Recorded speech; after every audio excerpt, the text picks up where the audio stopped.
疫情了后，若要出去旅游，这费用明显拢有变较贵。医生报告游客高拍算，即阵就有一寡替人做事免费过暝平台，都真受欢迎。若连锁饭店嘛上阵上机推出俗价品牌。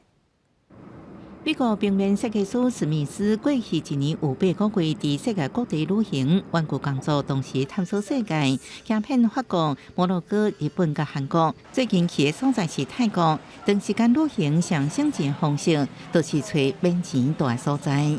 I'm from Mississippi, USA, and I'm here house sitting.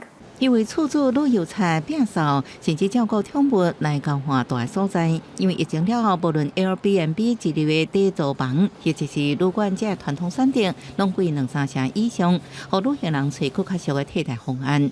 各种跨国的家务换宿平台变甲真热门，使用者只要交一定金额，厝主用伫出境外派度假的时阵，找到旅客暂时住，顺便照顾厝，免将宠物送去宠物旅馆。旅行人也用免费带一个更较亲像厝的环境，体验更较在地生活。I could be just caring for a house, or I could also be caring for a house and pets.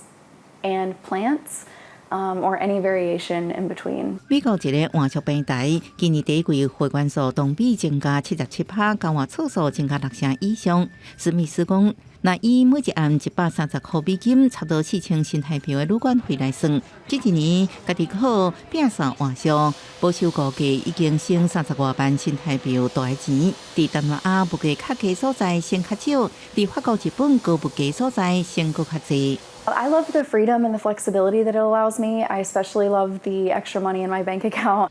疫情过后，真侪旅客受创的钱包还未回稳，旅游消费力不如以前。业者估算，换宿市场还有真大的成长空间。公司新闻是会中评价。